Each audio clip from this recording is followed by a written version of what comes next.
I am live, huh? Wow. Hey guys, I'm live and I just decided to go live. This isn't some plan and structured anything. I am reading a book and it's called A Happy Pocket Full of Money. If you never read this book, I suggest that you do. Um, it's all about wealth consciousness and how to tap into that. And what I love most about this book, yes, it's about wealth consciousness, it's about money, but it's also about such a healthy way to live and look at life and how to put things in perspective in a way where you actually feel much more joy and more freedom, especially aside from how we were taught to feel. You know, you got to work hard to do this, or, set goals for this date in a particular way, or do this, do that. There's a lot of things that resonate with me in this book. So, again, this is unplanned, but I thought I would just pop it open and share some of the things I've highlighted just to give you guys some thought, thoughts and ideas that may help you expand your mind even more. Because I know y'all are out there with your expanded minds, but just to expand your mind a little bit more about how we want to go about this thing. So, I opened up to cause and effect. This is a chapter called Cause and Effect, the Prime Law of the Universe. And I like, this is so perfect. One thing that I highlighted in here says, whatever you wish to get, give it away first. This is the fastest path. Whatever you wish to have, cause another to have it first. So I wish to have wealth, sure. But if I share these wealth consciousness tips with you, just this page that I just opened up to happened to be about, I just got the urge to share this wealth consciousness with you guys. And here we are. Whatever you wish to give, whatever you wish to get, give it away first. This is the fastest path. Whatever you wish to have, cause another to have it first. So if you want to be happy, make somebody else happy. If you want money, give money away. Do something. I find myself spending little money here and there just to support friends' classes, and maybe their class or uh, talk or event is not something directly for me, but hey, do a giveaway. Sponsor a kid, sponsor a woman who needs the class or whatever it is. You know what I'm saying? Not only does it feel good, but it's like it's setting out the prime law of the universe with cause and effect. If you want to be given to, give first. Not I'll do it because somebody did it for me type of a deal. So I want to share these concepts with you and just go through some of the stuff I've highlighted because it's helped me. And I want to help you, not necessarily for anything in return directly, but because naturally I know things will be returned to me just by giving to you. But what do I lose by giving to you? So let's see, what else do we have in here? Yep, what you do unto others is what you literally end up doing to yourself. That's very true. How we treat others and what we give to others is what we give to ourselves. I think about this sometimes when we work too hard or don't rest enough or are a little too clueless on what self-love and self-care looks like for us and or other people or in relationships and things like that. If we're not tending to ourselves in a particular way, I do think it may be challenging to see the needs of others in a particular way because we're not giving ourselves what we need. So let's see. If you cause others to experience wealth and happiness, it will come back to you and you will experience it as well. But as a bonus, you will experience it much more than you caused others to experience. Life is about growth. This is so for every experience imaginable. At some point in the complex of space-time continuum, at some point in your life, by law, you experience a multiple of what you cause others to experience. Nothing escapes this law. Even if you cannot see where this is happening with your limited 5 physical senses right now, know that it happens and use it to create massive wealth.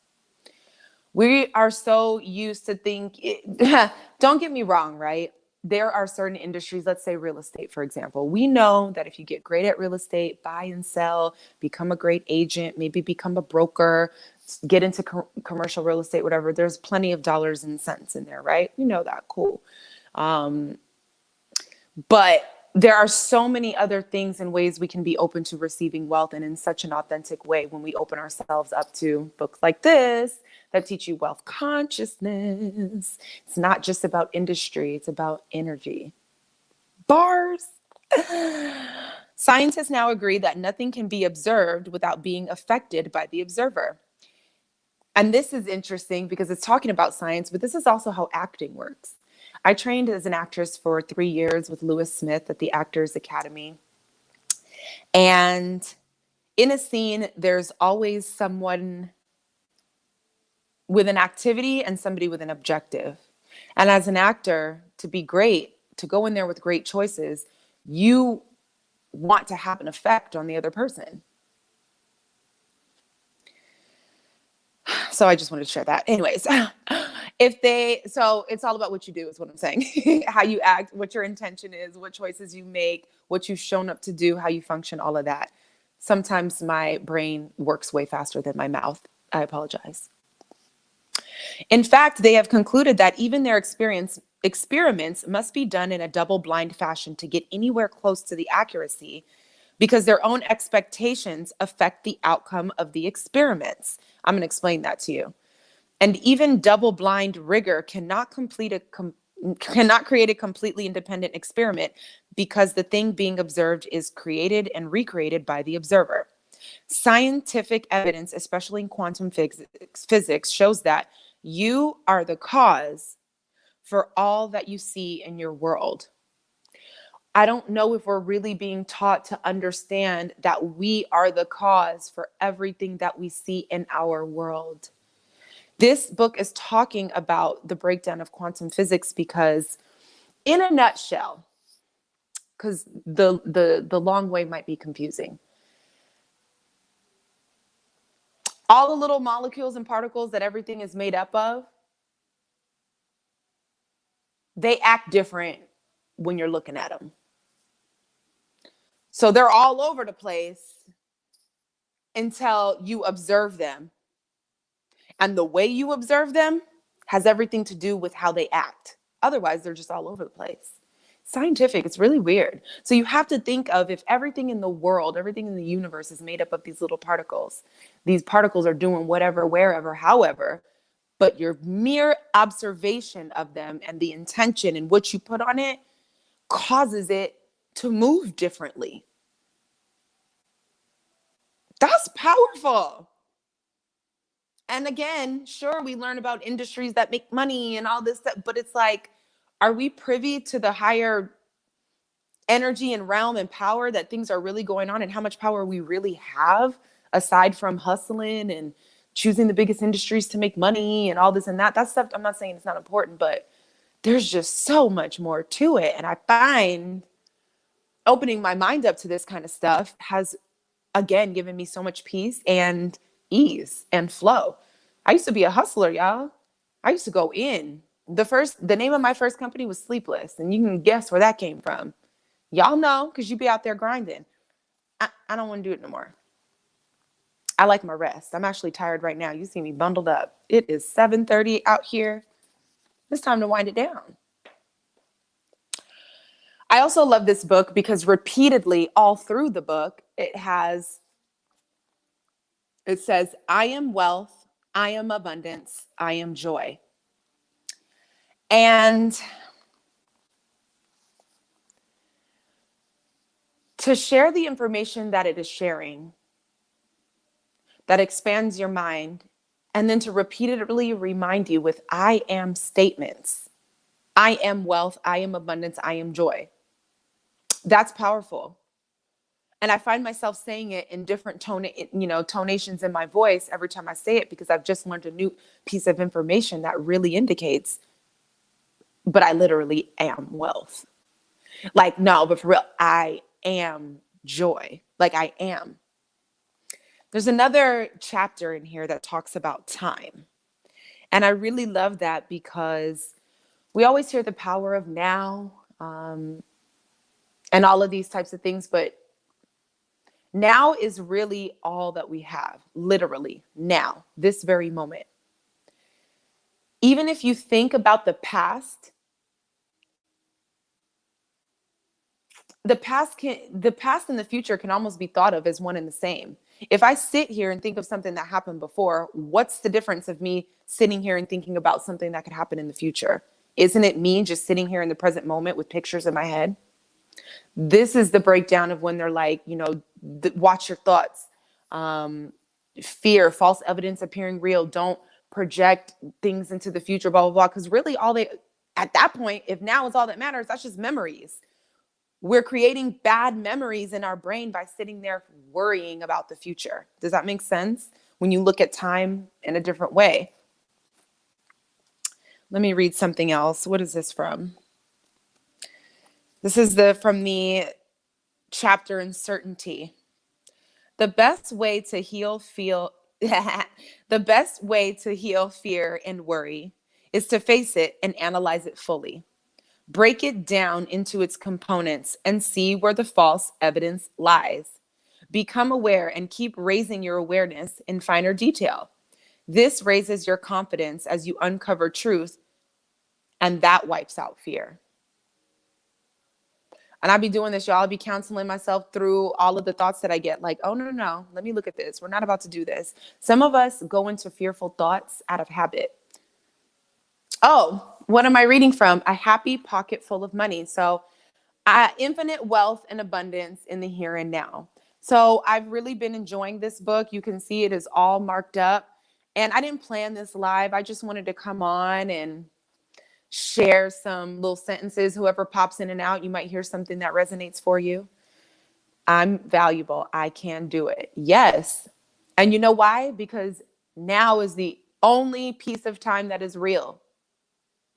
So if you say, I am valuable, that's what it is for real. Yes, we go into negative thoughts out of habit. And it's interesting because if you notice when you're thinking negatively or when you're thinking about anything, it produces a feeling in you. And I do believe we get addicted to those feelings, the feeling of, I'm reading another book called The Big Leap, and it talks about we upper limit ourselves. When our relationship is going great and we're in love, we mess up our money. When the money is good or we get this big win in business, we start finding ways to nitpick at our spouse. You know what I'm saying? Feeling is the key. Feeling is the key. Don't think it, feel it. Yes, our brains. I took a little class today and he was talking about how our brains be so hot and our feet are cold, but really our feet should be hot and our brain should be colder. Like we're using our brain is for logical things. Like I need to do my taxes. Let me use my brain. But we're putting so much weight on the brain as if that's really what's going to carry us through. And we are the witness of our thoughts. Absolutely. I love sharing all the books that I've read. You guys are amazing. But The Untethered Soul by Michael Singer talks about that. Imagine the voice in your head being a little homie sitting on the couch right here. Would you ever let that person stay with you that long? Oh my God, he didn't call you. Why didn't he call you? He doesn't like you anymore. Baby, he doesn't. You'd be like, girl, I ain't trying to hear all that right now. Even when we meditate and things pop up and we keep hearing something talk, yeah, it's the voice. It's one of the voices in our heads. We're the observer. Ourself is the one hearing the voice. We are not the voice. Qualu 12. What's your zodiac sign? Oh, you want to take one guess? Just one, and then I'll answer. But before I do that, let's go in here and find another little quote that you guys might find juicy. Let me find a paragraph so I could just bless y'all with a little moment. Oh, this is good. Nope, neither. I'm a Gemini. I do have a Taurus and my Venus is in Taurus, though. My love house is very earth grounded and rooted. Here's a nice little paragraph from the chapter, The Self, Architect of the Universe. The most important thing is definitely to have joy in your life. Lighten up. Do not take things so seriously. Do not be too hard on yourself and others. Let joy into the lives of people. Joy is natural. It is the soul expressing itself. It keeps the energy circulating and makes the whole ride worth it. Joy multiplies everything it attracts, and it's fun. Enjoy. Decide at all times not to worry, not to get frustrated, not to wish you were somewhere else doing something else, and not to fear.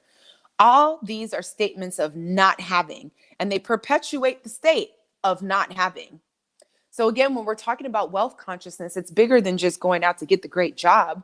Are you in constant fear that you don't have? Or you're frustrated, you're worried all the time, and a month from now you don't know if you're going to be able to pay rent in 3 months? And are you thinking about, we doing too much? And that's all manufactured by fear and the mind and the ego and all these other things that we hear about. So before you do anything, always ask yourself, is this who I am?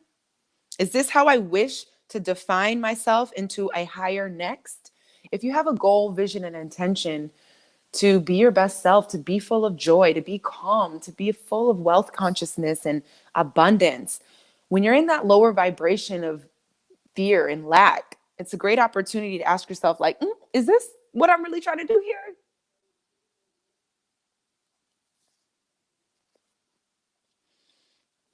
I'm going to find one more paragraph just to share with y'all because I'm having fun. And then I'm going to let you get on out of here. I want to find a paragraph that I highlighted. Ooh, I like this one. Okay, so for those of you that just joined, I'm sharing pieces of A Happy Pocket Full of Money and some commentary with you. I love this chapter on acting. Acting, that which receives.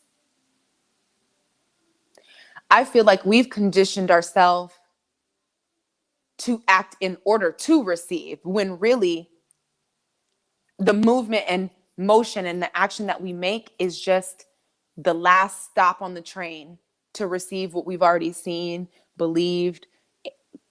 How do I say? Let me just read this. Let's see. In your life, although you may not know it, you create your experiences first in yourself, spirit, being, then in your mind, then by your words, and finally by your actions. Action is last. The process starts with being, then moves on to thinking, then to speaking, then to acting. In fact, acting only puts into place the system necessary to receive and experience what you create in being, thinking, and speaking. Are we aware of that? When they say thoughts are things or be in your beingness, like we're so used to doing that, that's like the last stop on the train. Who you are, your beingness, your thinking, the ideas that you get, the things that you see in your mind, how you formulate visions, what you say out of your mouth, all of that comes first. Then you make the moves and everything starts to fall into place. That's when the process and the system falls in place for you to lay hold of physically everything you have thought about and spoke about and you're acting towards. Most people do not focus, nurture, and tend to the first 3 steps of being, thinking, and speaking. All they do is work like crazy all day and wonder why they are not successful. They do not use the word, the power of the spoken word. The word refers to the laws of the universe, the way the universe works on all levels, not just the visible and physical. These laws are not some commandments from God. They are simply the laws that regulate and enable the universe. These are not just spiritual laws. They can be proven scientifically using quantum physics, what I just shared with you guys earlier in this video. The word these laws have, let's see, they never added that. Actions are part of the word, the laws of the universe, but they are only a small component of it. It is important to know what role actions play and how to use them in creating wealth or anything else. Actions are important for sure, but you must understand that they are the last step. Their role is to receive what you have already created on your other levels, which is being, thinking, and speaking. You create, then you receive your creations, then you experience them. Action is for receiving and experiencing. You create a business in yourself, your being, then in your thoughts and words, and then you act to set up a system to receive this business in a manifested physical way so that you can experience it. See? Action does not create. It only receives and experiences. And I know that firsthand because y'all, I used to do events when we was allowed to go outside and play with our friends. And that's exactly how it would happen. It'd be my beingness, my energy. Then I'd walk into a space and get inspired. It would come like this. Right when I walk into a restaurant, I already knew. I could see it. I could set the scene in my mind through my beingness. Then I would speak it into existence. Ooh, I'm going to name it this. Ooh, I'm going to do this. I'm going to call it that. The last thing on the list was calling the manager and getting the space together. And let me tell you something. I've never shelled out money to have an event anywhere. I've always received money to do events. So while people are running around looking for event spaces and that, I just did it differently because of the wealth consciousness. And this is before I had this book, but it just all makes so much more sense that being, thinking, and speaking comes before action. It was the whole vision that I got first. And I always felt it right when I walked in a restaurant, like, yep. And then I'm going to do this and I'm going to do this and I'm going to do this. The last stop was calling the general manager or the owner of the restaurant. That was the last thing, because action is only for receiving and experiencing. I already created it. I already did all that. So that's some of what I used to teach people when I was sharing how to do events. And I'm actually teaching people that in a different way with my course, The Power of Posture. Are y'all seeing now how I feel like everybody online is like, don't text this man here, do this, or, make sure he knows your high value, or do, all of this stuff that I feel like stresses people out. And I'm like, yo, we just got to be in tune with who we are first, because every situation that we get into is so case by case. If we're just putting these actions first, it makes us rigid. It's us really functioning so much from the ego. And that doesn't give enough space for flow. Wealth is a flow. It's an energy. It is space that you create. And I just think that some of the narratives and stuff that we have out there don't necessarily support the free flowing ideas that it really takes to be wealthy. Should I read one more thing, or y'all good? I done told homie in the chat I was a Gemini and they disappeared. What's wrong? Well, actually, I'll just leave you guys with this. 2 mantras, okay? So first, I am wealth, I am abundance, I am joy. Say that as often as you can through the day. I am wealth, I am abundance, I am joy. I'll give you the second one another day because it's from another book. I'm jumping all over the place.